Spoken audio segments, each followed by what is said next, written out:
think almost every producer here pioneered their own property, and mostly still with the same family. So there's a love of the area which goes beyond commerce.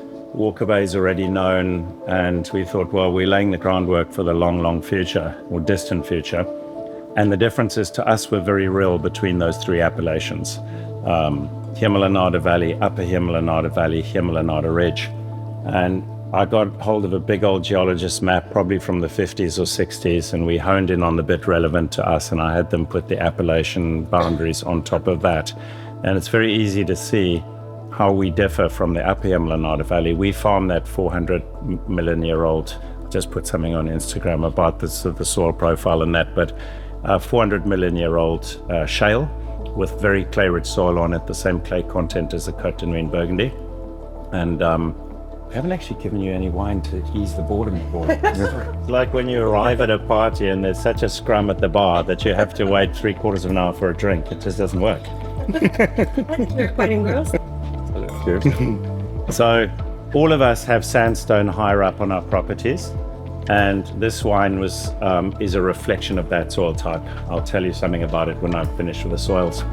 So decomposed granite, a much more fruit-forward, open style of Pinot, softer, easier, what a lot of people want out of Pinot Noir. Ours made a reputation internationally for being quite dark, restrained in the fruit profile, spicy, savory, and muscular in structure, like a lot of Burgundy.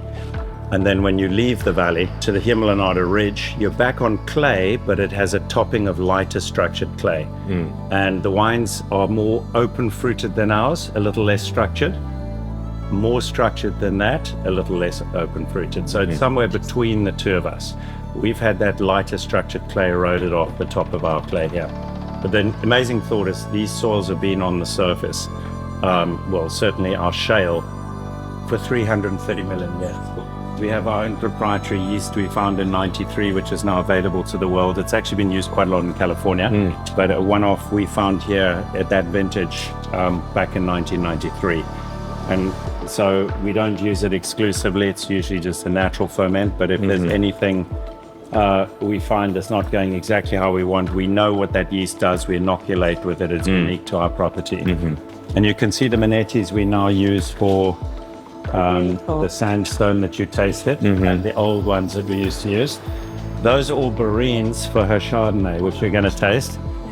I always tease her that, having started as my sort of au pair for my 4 daughters, way too bright, so we moved her to the office, and look at her today.